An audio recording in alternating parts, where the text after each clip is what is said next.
0, 1. Let's get started.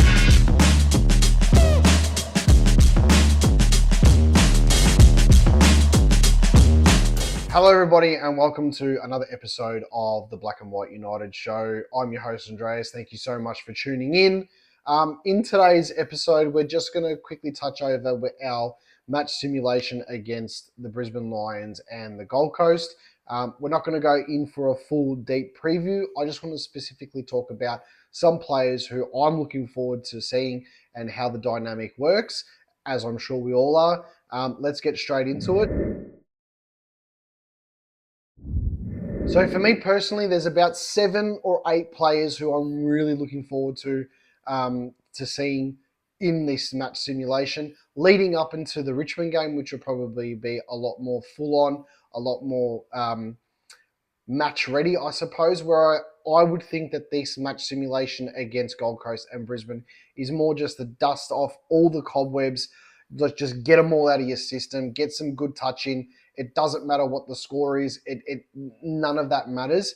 The main thing that matters in these match simulation games, especially in the way that this one's set up, just to get through, touch wood, like unscathed, we get some good touch in. It puts us into a real good position for the Richmond practice game, and then we can head straight into the season. So obviously, without any question, excuse me, without any question, the one player, number one on the list above all else is the Dan Houston effect. I want to see where they play him. I think they are going to play him off the halfback. I think it would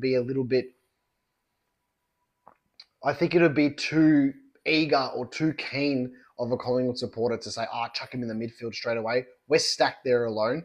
I think he's come to us specifically as that defender, that extra midfielder to come into the stoppages. And I just want to see the way it functions with him. I want to see if it makes our so-called 12th ranked defense become absolute elite. We are always going to miss Nathan Murphy. We are not going to have the Nathan Murphy effect forever, pretty much, until we find that big marking intercept defender that can crash the packs.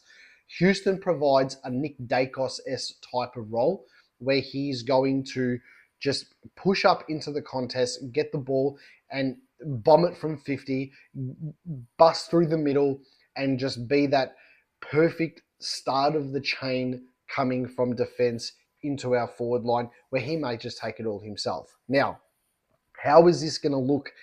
How are we going to play him? As I said, I think we're going to play him off defense. I'd be interested to see how much game time he does get, if they just sort of just ease him into it, or if they say, hey, listen, here's the keys, go, right? Show us what you can do. Show us the reason why we, broke the bank to get you into this team.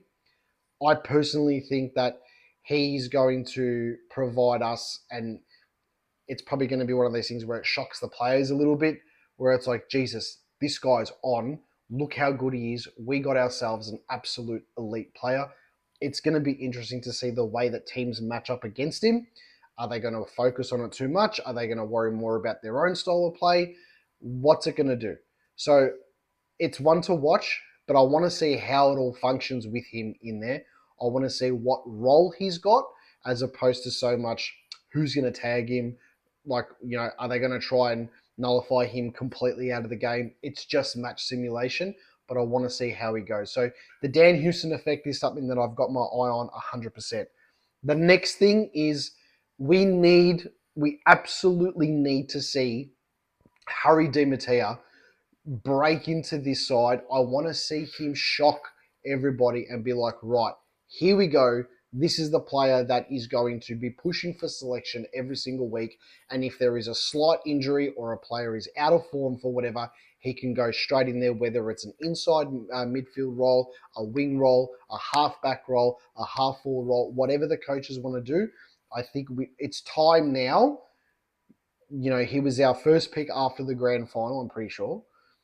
It is time now to see him flourish. It is time now to see him knock on the door and say, I know the focus is on Ed Allen. I know the focus is on Will Parker. I know the focus is still on the old boys, but it's my time to crack into this team.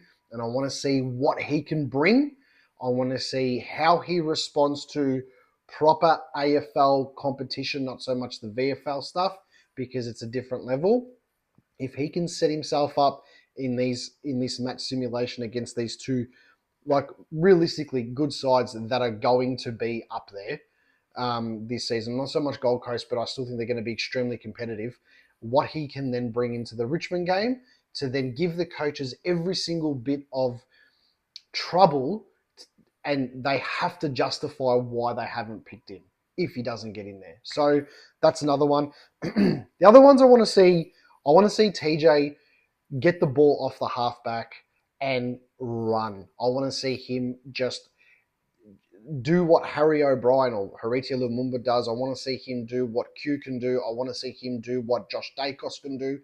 Grab the ball, carry it, and run without cramping, without getting a hamstring, without getting manhandled by opposition. I would love to see him crush the pack and take some good marks.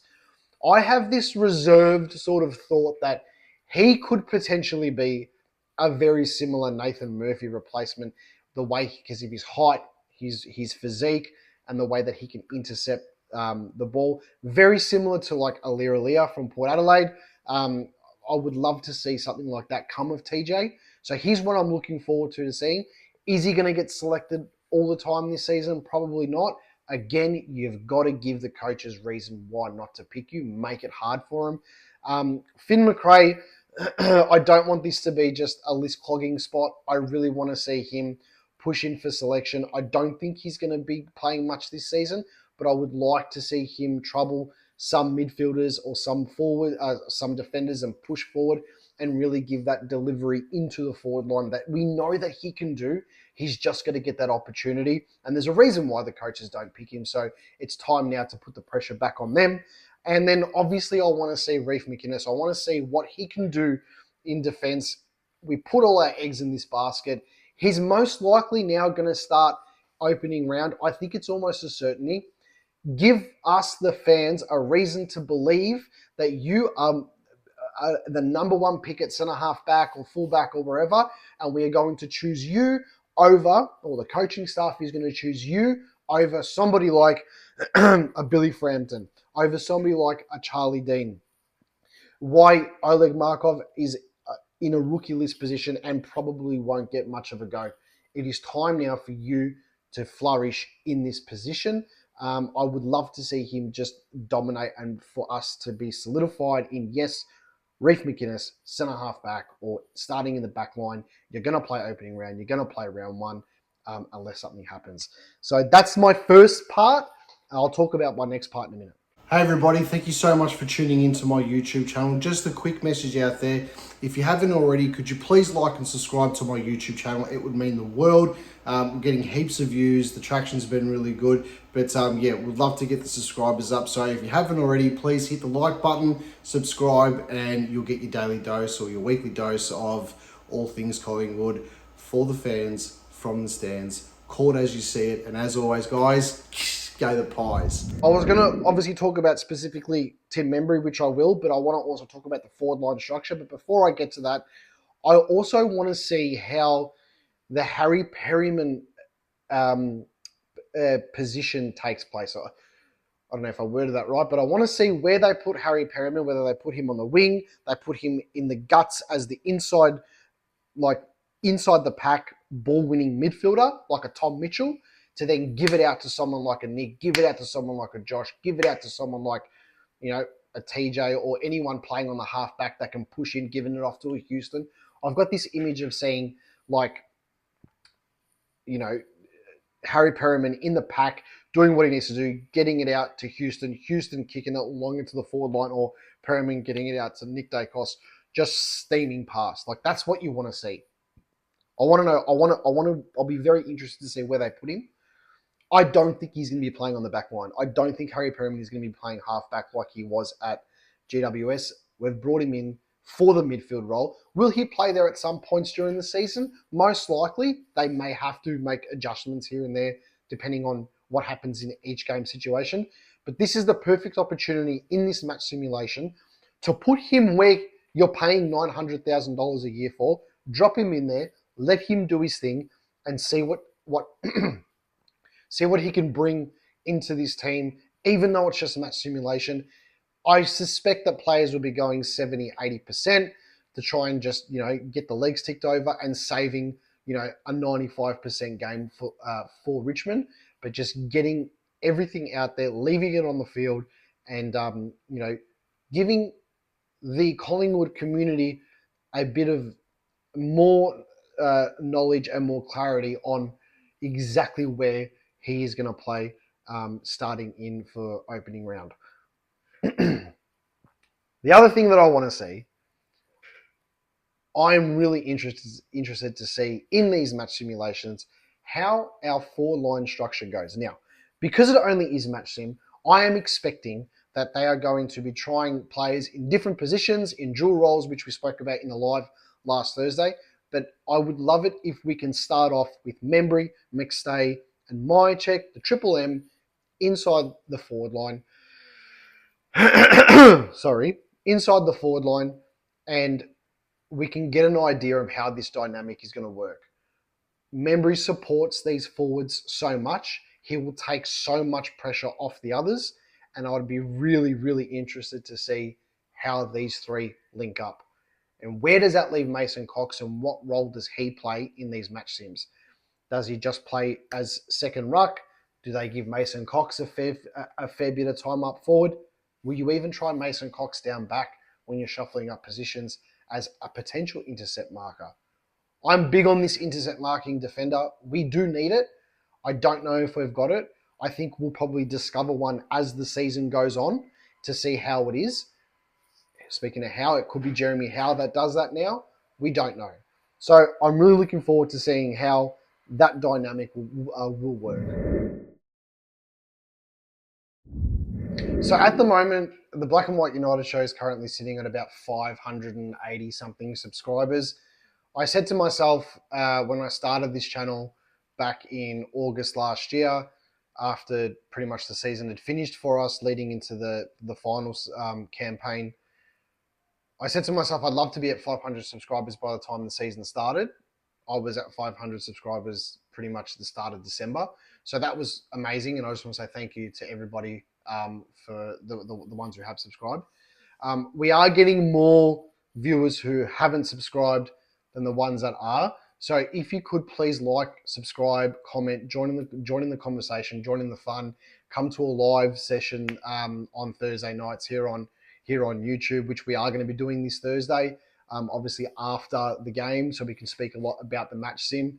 But yeah, if you could subscribe to the channel, that'll be awesome.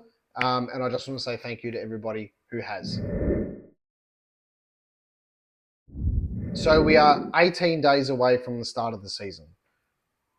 Things are getting pretty hectic now. The guys are obviously in Queensland doing their thing, getting ready for the match sim. Come back, you got the game against Richmond. We'll probably have an intra-club game at some point as well. So pretty much it's down to business now. Once the ball gets bounced for these match sims, we are ready to go. So in my mind, I'm seeing it as the season starts pretty much on Thursday. Even though it's obviously match sim, we get ourselves right and we get ready for what's going to be a big, big opening round game against GWS. Please drop a comment, call it as you see it, tell me what you think, and as always, go the Pie.